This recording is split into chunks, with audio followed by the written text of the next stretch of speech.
Perkembangan ruang digital saat ini sudah begitu luar biasa, sehingga menjadi ancaman nyata bagi anak Indonesia yang belum memahami kebermanfaatannya. Untuk mengatur agar tidak terjadi penyalahgunaan dan memberikan rasa aman, pemerintah saat ini telah memberlakukan aturan pembuatan akun anak dan remaja di platform digital dengan klasifikasi usia di bawah 13 tahun sampai sebelum 18 tahun harus disertai syarat persetujuan dan pengawasan orang tua sesuai tingkat risiko platform. Presiden Republik Indonesia Prabowo Subianto sendiri yang telah meresmikan kebijakan Tunas ini sebagai upaya memberikan rasa aman bagi anak Indonesia berkiprah di ruang digital. Negara hadir untuk menjamin setiap anak Indonesia dapat tumbuh dalam lingkungan digital yang aman dan sehat.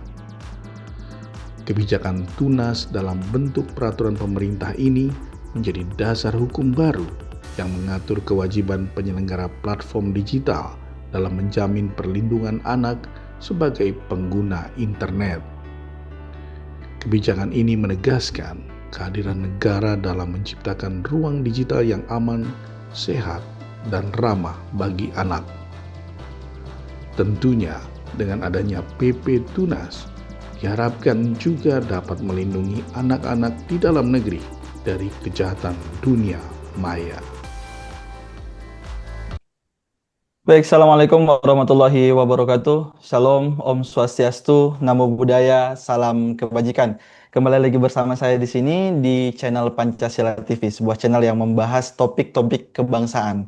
Baik, kali ini seperti biasa saya nggak sendirian. Di sini sudah ada salah satu narasumber yang cukup keren. Di sini ada Bapak Kawiyan, beliau salah satu komisioner di KPAI. Kali ini kita akan membahas tentang PP Tunas Buktikan Pemerintah Hadir Terhadap Perlindungan Anak di Dunia Digital. Sebelumnya saya sapa dulu Pak Kawiyan, apa bisa mendengar suara saya dengan baik? Bisa terima dengan baik, Mas Dodi. Pak Kawiyan, baik, kita akan bincang-bincang soal dunia digital nih. Sekarang kan semua udah serba digital lah. Bahkan sekarang tuh anak bayi aja udah punya IG katanya Pak ya. Nah, makanya harus diatur sedemikian rupa bukan untuk membatasi kreativitas anak muda ataupun membatasi kreativitas para seniman di dunia sosial, di dunia media sosial, tapi mungkin pemerintah lebih untuk mengamankan. Nah, sosial sampai dewasa ini kan pandangannya seperti apa nih, Pak? Ya, karena PP Tunas ini baru diberlakukan pada 28 Maret 2026 ya. Dan sudah disahkan pada tanggal 28 Maret 2025 oleh Bapak Presiden Prabowo. Nah, soal media sosial, seperti apa nih sekarang media sosial sudah menjadi bagian yang tak terpisahkan dalam kehidupan kita sehari-hari. Apa namanya, hampir di antara kita tidak ada yang tidak apa namanya, tidak memiliki media sosial, juga selalu berhubungan dengan digital. Nah, bahkan di kalangan anak-anak pun sudah banyak yang memiliki akun media sosial ya. Kita tahu bahwa media sosial dan apa namanya ruang digital itu ada nilai-nilai manfaatnya, juga ada risiko-risiko yang harus dihindari atau dimitigasi. Manfaat digital tentu saja bisa mempermudah pekerjaan kita bisa mendapatkan informasi, sumber-sumber informasi, anak-anak bisa mendapatkan bahan-bahan pendidikan, pengajaran dari media sosial. Tetapi di sisi lain juga media sosial banyak risiko-risiko ya, seperti konten pornografi, konten kekerasan, judi online banyak bertebaran di media sosial. Juga kalau anak tersambung di media sosial dengan orang yang tidak dikenal, itu juga mengandung risiko-risiko tertinggi, risiko-risiko sendiri. Oleh karena itu, kita harus mendukung PP Tunas, yaitu peraturan pemerintah Nomor 17 tahun 2025 tentang tata kelola penyelenggaraan sistem elektronik. Jadi kalau dikatakan bahwa dengan PP Tunas ini pemerintah hadir, yes. Hanya saja memang tidak berarti bahwa setelah PP Tunas diberlakukan semuanya beres. Masih banyak pekerjaan-pekerjaan lain dalam rangka memberikan perlindungan anak di ruang digital. Begitu, Mas. Baik, kita tahu ruang digital ini kan hampir dibilangnya apa ya, world with no borders gitu kan, dunia tanpa batas sama sekali. Nah, menurut Bapak sendiri, apakah menurut Bapak itu media sosial itu semengkhawatirkan apa sih bagi anak-anak gitu kan? Nah, menurut Bapak itu gimana? Apakah memang mengkhawatirkannya sampai mana, semengkhawatirkannya apa? Menurut Bapak? Baik, saya jelaskan bahwa di PP Tunas itu melarang plafon digital untuk menerima atau memberikan akun plafon media sosial kepada anak yang belum berusia 16 tahun. Jadi mulai sekarang ini yang namanya plafon media sosial ya itu hanya untuk anak-anak yang sudah 16 tahun. Yang belum 16 tahun belum boleh punya akun media sosial. Tapi masih boleh punya akun yang didesain khusus untuk pendidikan dan untuk anak di bawah 16 tahun tetap dalam pendampingan orang tua. Jadi kalau ada akun-akun pendidikan, akun-akun yang dibuat oleh pemerintah, bukan media sosial, untuk kepentingan belajar, untuk kepentingan sumber informasi itu masih boleh dipakai oleh anak-anak. Nah, kenapa sih anak-anak tidak boleh memiliki akun media sosial? Tentu ada latar belakangnya ya bahwa anak-anak yang belum berusia 16 tahun dianggap belum siap untuk berhubungan, untuk melihat konten-konten di media sosial yang aneka ragam. Kita tahu sendiri, Mas ya, eh, akun media sosial itu banyak hal-hal yang pornografi, akun kekerasan. Baru-baru ini Menteri Komdiki mengungkap ada 200.000 anak yang menjadi korban judi online. Nah, belum lama ini juga Densus 88 mengungkap ada 70 anak kita yang tersebar di beberapa provinsi di Indonesia yang terpapar konten digital kekerasan keras yang tergabung dalam grup namanya True Crime Community TCC. Nah, ini kan jadi kita ingin melindungi anak. Baik, Saya Pak kira Kawian. Nah, menurut Pak Kawian nih, setelah hadirnya PP Tunas ini, apakah sudah cukup untuk mencerminkan bahwa negara sudah hadir untuk melindungi anak-anak dari bahaya dunia media sosial ini sendiri, Pak? hadirnya regulasi. Tetapi kan itu regulasi harus diterapkan, kemudian harus dikawal. Apa saja yang harus dikawal? Yang harus dikawal adalah plafon digital. Sejauh mana plafon digital taat patuh kepada pasal-pasal yang ada di PP Tunas. Misalnya soal verifikasi usia. Ya, plafon tidak boleh memberikan akun media sosial kepada yang di bawah 16 tahun. Oke. Lalu soal moderasi konten. Moderasi konten itu plafon harus membersihkan konten-konten media sosialnya dari konten-konten yang negatif, konten-konten kekerasan, konten-konten yang berbahaya untuk orang lain, termasuk untuk anak.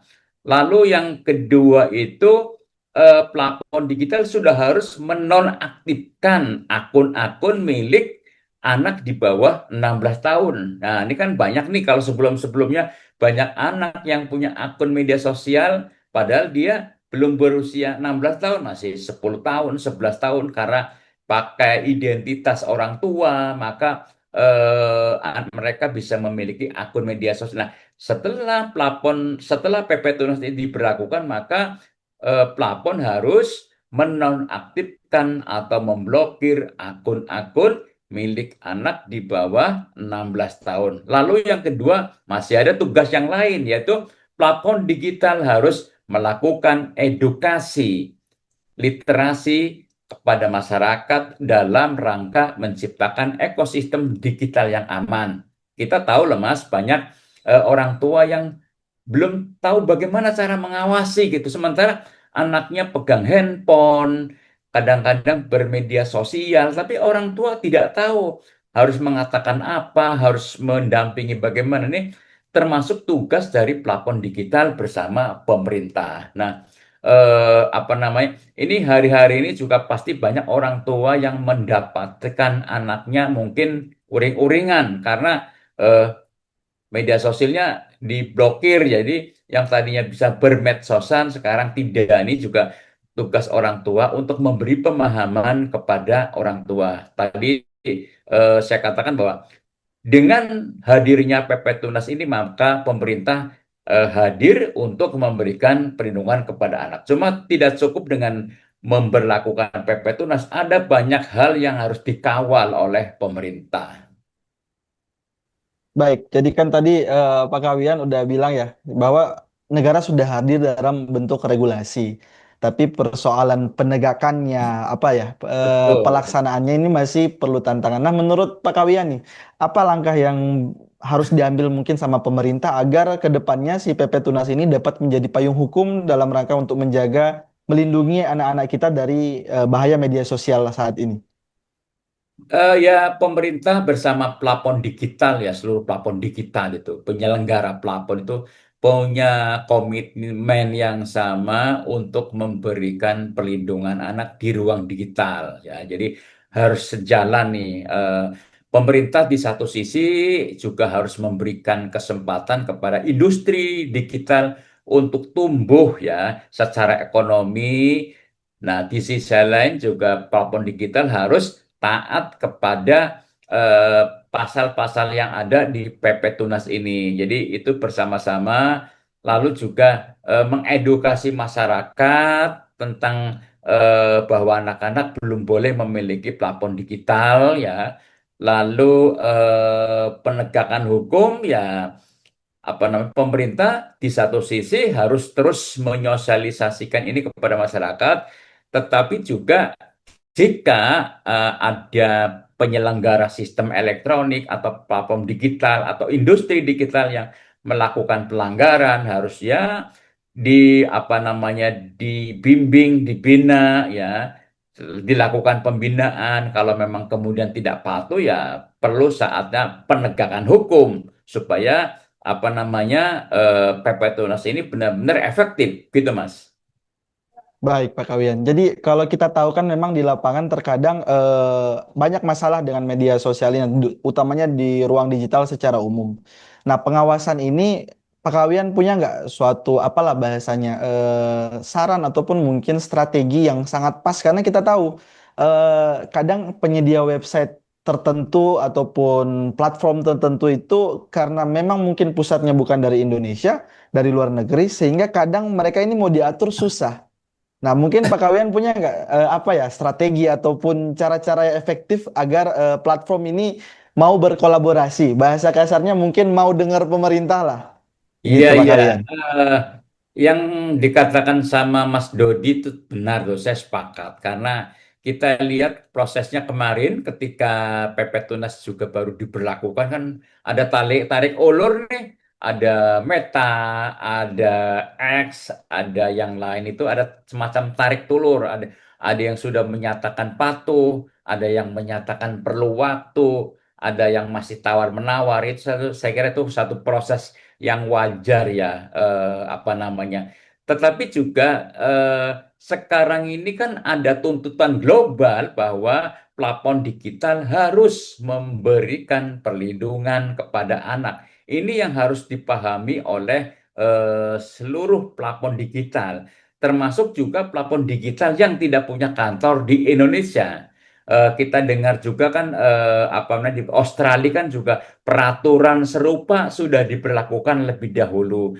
Singapura juga begitu. Jadi apa namanya, tuntutan memberikan pelindungan terhadap anak sudah menjadi tuntutan global yang saya kira tidak bisa dihindari lagi ya. Dan ini merupakan tanggung jawab moral dan tanggung jawab sosial bagi industri untuk memberikan perlindungan kepada anak dengan tidak memberikan akses atau akun bagi anak untuk memiliki plafon digital beresiko tinggi.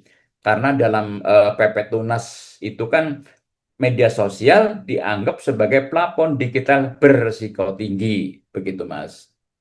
Baik, nah Pak, kalau menurut Bapak sendiri nih, saat ini sudah efektif nggak kira-kira metode verifikasi ataupun filtrasi dari platform-platform ini? Kita tahu hari ini mau daftar akun di suatu platform media sosial itu kan walaupun mungkin dia misalnya verifikasi umur, cuman sekedar klik, ataupun mungkin verifikasi KTP, tapi KTP-nya nggak terlalu apa ya, mungkin pakai KTP orang lain atau sejenisnya. Orang bilang sekarang itu kan akun fake itu bertebaran. Nah, anak-anak ini kan ditakutkan ya, bisa juga membuat akun-akun fake seperti itu. Nah, menurut Bapak kalian gimana, Pak?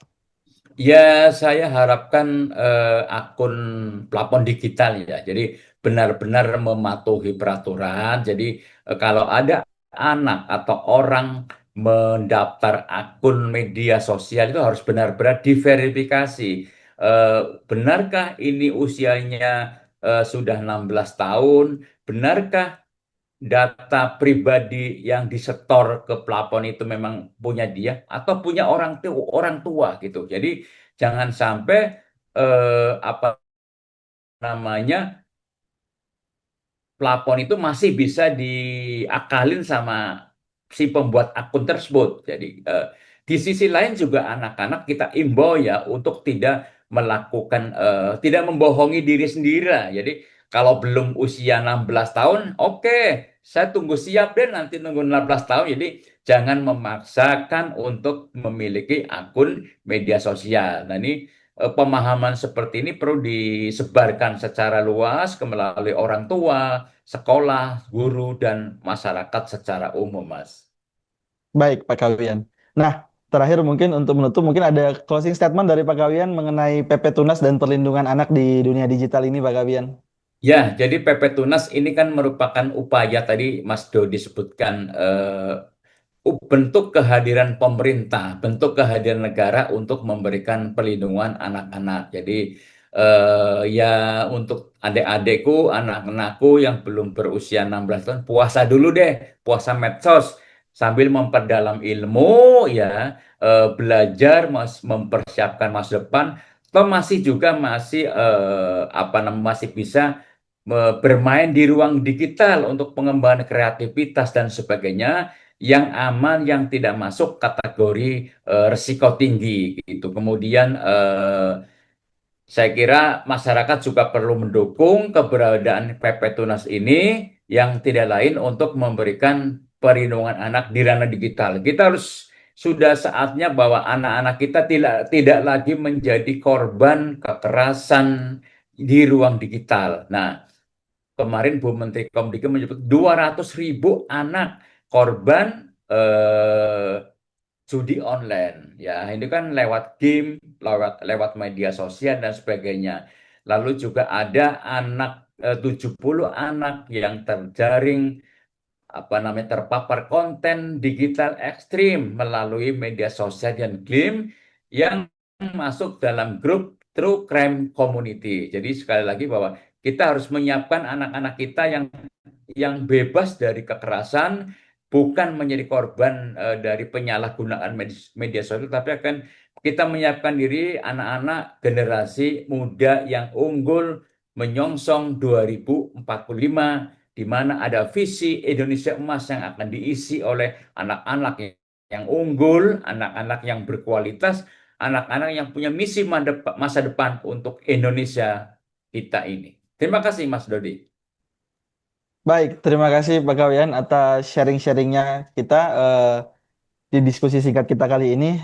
Teman-teman subscriber Pancasila TV tetap stay tune dengan channel kita karena akan ada dialog-dialog kebangsaan berikutnya yang akan kami sajikan. Baik, saya Dodi undur diri dari diskusi kita hari ini. Wassalamualaikum warahmatullahi wabarakatuh. Shalom, Om Swastiastu, Namo Buddhaya, salam kebajikan.